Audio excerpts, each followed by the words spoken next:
Hi, everyone. Welcome to Back to School Night. Thank you for coming to see me. I'm Stephanie Schmidt, Ms. Schmidt, and I'll be teaching jewelry. I want to tell you a few things about myself before I get into the class. As you can see here, I will embrace a crazy hair day anytime it is given to me. I'm originally from outside of Philadelphia, Pennsylvania, and I went to school at University of Massachusetts for my bachelor's degree in art education. And this is my first year as a demon. I'm super excited to be here at Golden High School. For the last 14 years, I've been at Bear Creek High School teaching ceramics and a few other art classes. And what brought me to Golden is that I get to teach ceramics, one of my loves, along with jewelry, another love of mine. So I've always wanted to teach jewelry, and I'm super excited to do that now. Um, some girlfriends and I love to go on hikes. My husband and I love to um, explore Colorado on road trips as much as we can. A few years ago, I got my master's degree in art and design at UNC, and this is a photo of me shortly after I heard I got the job here at Golden High School. I'm so excited to be here. I wanted to let you know a few driving factors to my teaching. I'm always thinking about ways that students can feel successful. I want students to explore ways to express themselves and have lots of choice in the classroom. And I'm always thinking about young artists having fun learning about each other while they're making art. I will often use a cross-cultural study um, when looking at collections of art when we are studying techniques or themes in art. And I encourage students to explore their own identities and consider ways which they could express their identity in their jewelry making. How on earth do we do jewelry remotely in hybrid format? I know a lot of people are skeptical on how art classes can be executed in this format. Don't worry, I've thought about it a lot. It does present some challenges for sure, but over the summer, I've done a lot of thinking. And while we can't do quite as much metal smithing and work with the soldering torches and some of the equipment in the studio due to our in person limited time, we can do lots of work with wire and chainmail. We can also use cutting and piercing and sawing with metal. At home, we can use a variety of materials. So we'll explore different materials like paper bead making, zip ties, shrink plastic, and some other materials. In the hybrid format, artists will be given a box of tools and materials to use at home. Google Classroom will be the remote learning platform, and artists will explore various materials in their work at home, like some of those I mentioned, plus metal and clay, felting, wool felting.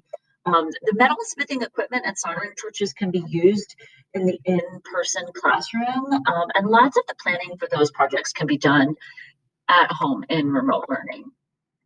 Students will be able to bring in their projects that they make at home to get assistance from me when they have in-person class if they want. Otherwise, it will be brought in when I am expecting it to. And a lot of people always wonder how we grade in art. My grading, I look at a lot of things involving the whole process of the art making. We do look at technical skills that are taught,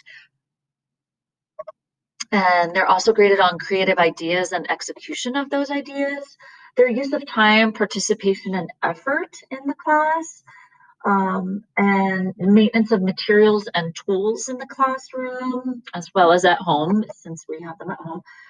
They'll sometimes have written reflections for their work.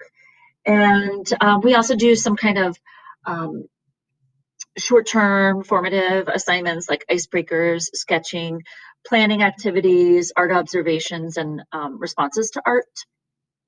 The materials that your student needs, I will be providing the toolbox, but the only thing they really need to provide is a folder or a section of a binder for the class.